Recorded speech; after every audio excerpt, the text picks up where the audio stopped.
welcome back to Talk Sunday. It's me, your host, Dr. Sanay, and I'm back with you with an all-new video talking about a wolf boy. Yeah, you heard me right. A wolf boy. This is a topic I felt I had to share with you all when I read about it. If there's a topic you want me to cover, please leave it in a comment down below.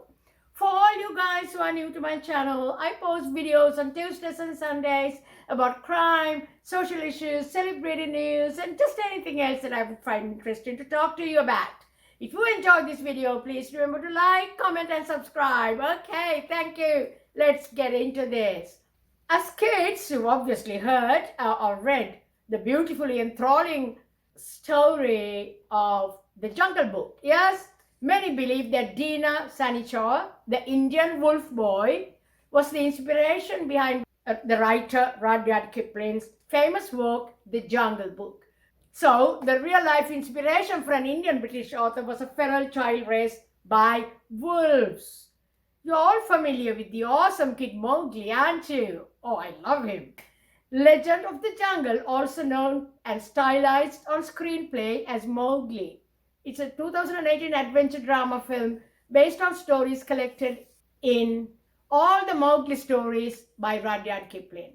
Just like Mowgli, Dina, the real-life wolf boy I'm going to talk to you about, was a feral boy raised by wolves. Dina was a flesh and blood, real-life feral kid, guys, although his life was quite different from his fictional counterparts. Were you entranced by the super cute Mowgli?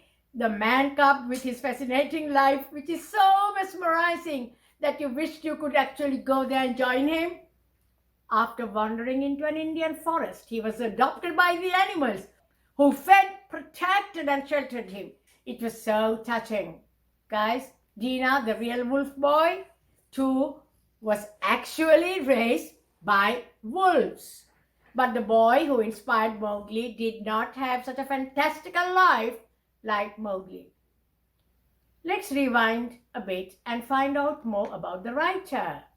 This will help us to join the dots. Rudyard Kipling was born in India in 1865 and lived there until the age of 6. He moved to England but then returned to India 10 or 11 years later. He is one of the best known of the late Victorian poets and storytellers. He was awarded the Nobel Prize for Literature in 1907. He wrote The Jungle Book in 1895. Less than 20 years later, Dina Sanichar was captured, real-life Dina, was captured living among a pack of wolves. This reality of the life story of this wolf boy will shock you guys. Unlike Mowgli, Dina was sad and miserable.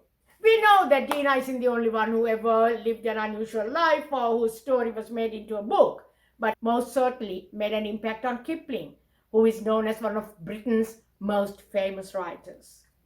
Now, how was Dina discovered? Deep in the northern Indian jungle of Uttar Pradesh in 1872, a human boy walking with wolves.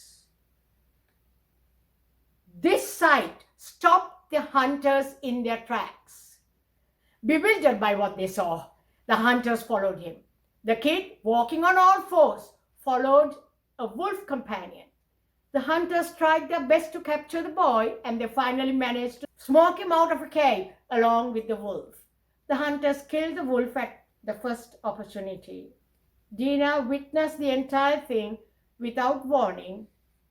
He was being carried off. The story of this boy literally raised by wolves is not just one of a kind. There are stories of many feral children found over the years in India and beyond. Wolf children, panther children, chicken children, dog children, and even gazelle children. Although their story is supposedly exotic and would be romanticized in myths in both East and the West, the reality of their lives would prove tragic tales of neglect and extreme isolation. Also, unbelievable confusion when they are found and are forced to change everything they knew about how to live life. The hunters brought the kid, I'm talking about Dina now. The hunters brought the kid to a mission-run orphanage where he was baptized and given his name Sanichar, which means Saturday in Punjabi, which is a North Indian language. The orphanage was run by Father Erhard, a missionary living in India, who noted that though Sanichar, undoubtedly idiotic or crazy, still shows sign of reason and sometimes actual shrewdness. His words, they don't sound very sensitive to me, and I don't like to talk about children like that.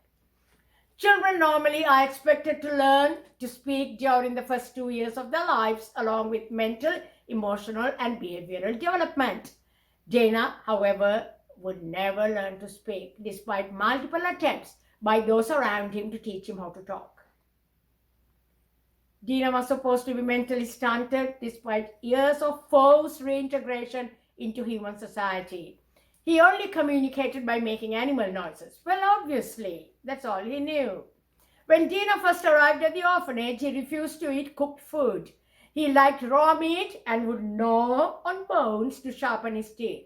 Wolves, as you know, guys, are carnivores and dine on big game animals. Dina hated wearing clothes and preferred to be naked and struggled to learn to walk on 2 feet and did not speak at all. However, he picked up an atrocious human habit, smoking. He picked up smoking and quickly became addicted to it. This is so sad. Because Dina spent his formative years among animals, understandably, he had a difficult time relating to humans. But he's said to have formed a friendship with a fellow feral child at the orphanage. According to Father Erhard, the boys had a strange bond of sympathy for one another, and one was seen teaching the other how to drink liquids out of a cup. That really is heartwarming, guys. Isn't it? Isn't it really, really touching? Even after living with humans for 10 long years, Dina's mental development did not progress. Well, how could it? And now, what do we call progress? Learning to live a new lifestyle and feel comfortable in it? That's not fair on him, I believe. At the age of 18, he was just over 5 feet tall and was addicted to smoking. Smoking is a human trait. Is that progress too? I just feel for Dina, and I'm trying to think, what if he was never discovered? I don't know, guys. Would he have been happier? I don't know. My research told me that Dina was very unhappy, confused, appeared anxious and jumpy always, and was never at ease. V. Ball, author of the book The Jungle of Life in India, mentions that Dina had very large teeth and a low forehead. Some say that Dina would have been much happier if he was allowed to live the life he was happy with and the only life he was accustomed to. The terrible interference by the hunters was a big mistake, people say. What do you think, guys? I believe the killing of his wolf guardian was appalling, atrocious. I'm looking for words here. Guys, the killing of his wolf guardian, wolf mother, whoever, was horrible. That is abominable, according to my thinking. I feel very sad for Dina. His happiness should have been considered to be one of prime importance, not what supposedly civilized humans thought was good for him. That's my opinion, guys. I don't know, guys. We all need answers. Dina passed away in 1895, and it's a popular opinion that his addiction to smoking may have led to tuberculosis, which eventually killed him. This is so sad. He was believed to be just around 29 years old. All round, this is such a tragic story. Guys, the wolf was the only living thing that Dina loved in this world. And Dina would have been much more comfortable and happy, I believe, being around the wolf pack he grew up with. I'm sure Dina loved his wolf mother very much. She may have been Dina's mom. It must have been really traumatic for him to have seen the wolf being killed. It's terrible. His return to civilized life, when we look at all aspects of what he had to go through, poses uncomfortable questions about individual happiness, love, and connections, human development, our relationship to the wild, and what exactly makes us human. What do you think, guys? Please leave your thoughts and comments in the comments box below. And don't forget to subscribe. Thank you. Good night.